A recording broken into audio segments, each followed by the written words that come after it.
This talk is called Gibsonian Information, Agent-Based Information Theory, with co-authors Bradley, Alicea, Daniela, Cialfi, Avery, and Jesse Parent.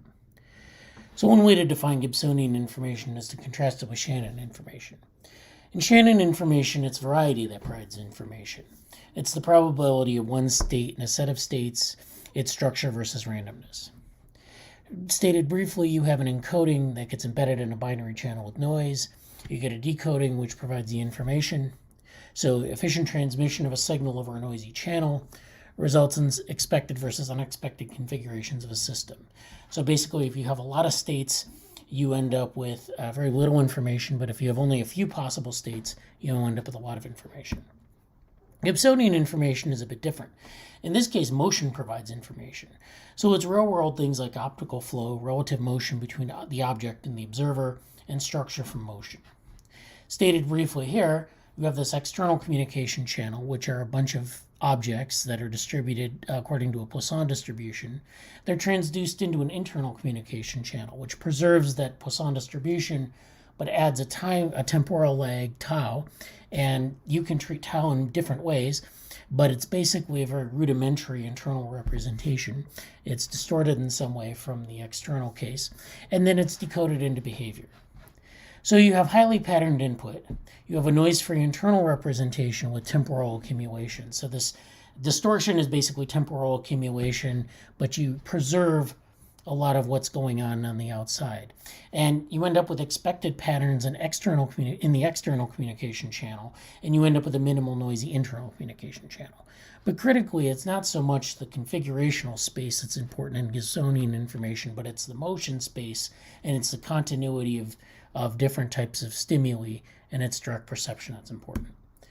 So now we can talk about direct multimodal information. So we have this direct perception, and this is an example of a roller coaster, an agent riding a roller coaster. We can use a simulation to look at the multimodal nature of this information. So we have a number of different channels of information here. We have visual, proprioceptive, and probably auditory channels, in addition to motion information coming from different means.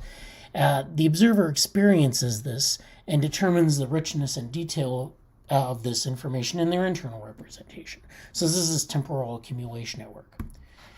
So I'm going to go through four things that we kind of think about when we think about Gibsonian information that define it in terms of this sort of direct perceptual stimulus. So the first is that flow, motion, and contrast. So you can see this image, you have visual flow, you have motion cues, and you have contrast between the background and the foreground.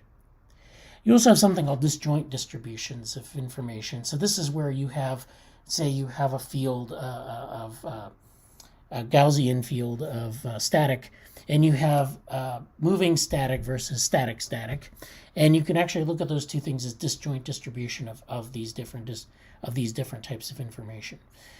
So an example of disjoint distributions is that you have these two different types of static, and this can be characterized in an equation, and this is very similar to mutual information, although when you have zero mutual information, you have a lot of disjoint distribution information.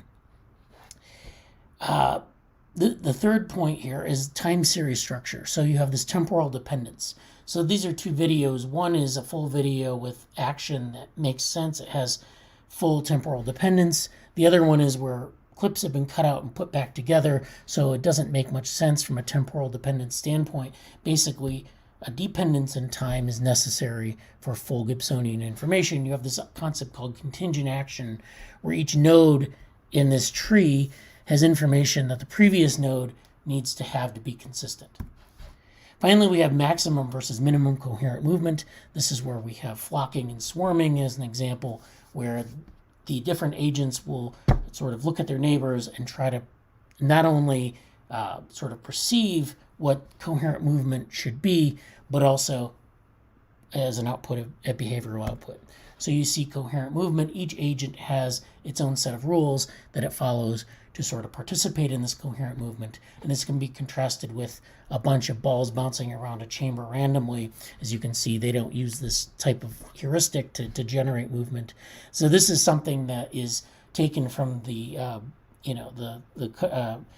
collective behavior literature, but it's applied to this sort of information. Now we're going to talk about an example called 4-channel embodiment, and this involves 4 sensory channels: vision, haptic, proprioceptive, and auditory. And each of these action sequences that will show how the specific modalities contribute to multimodal information. So you have congruence versus incongruence. These signals should be congruent in space, but also in time. And if they're convergent, you have this multisensory multiplicative effect. If they're divergent, you have this multisensory suppressive effect, which interferes with the ability to accumulate Gibsonian information. So follow the white rabbit. You have these 4 channels. They're kind of moving in concert here, and then they start to diverge at the end of the sequence. So you see this rabbit, it's moving. There's visual perception involves forward, it captures forward motion. The haptic sensory channel captures forward momentum. The proprioceptive information channel says that there's a shift left, and then the auditory channel has birds chirping from behind, and all those percepts are put together by the rabbit, and it gives it a certain amount of Gibsonian information. Finally, we can talk about Gibsonian information in the context of the free energy principle.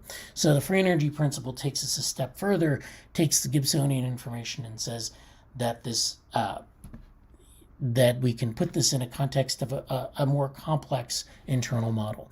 So the free energy principle allows us to enrich our internal communication channel. So we can see that we have active inference going on in the example of the rabbit, where the rabbit is taking in information, evaluating information at each time step. Its internal model is accumulating this temporally, and there's some sort of distortion. But in the case of the free energy principle, we're able to smooth out that distortion using different mathematical tools. This also allows us to make links between Gibsonian information and thermodynamics. So for example, we can minimize the energy it takes to acquire Gibsonian information, or we can minimize sort of the interference between percepts that would allow us to increase our amount of Gibsonian information that we have.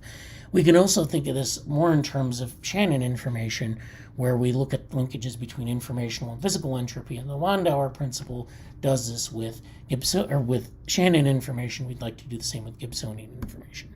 Check out our preprint at the Sci Archive, and thank you for your attention.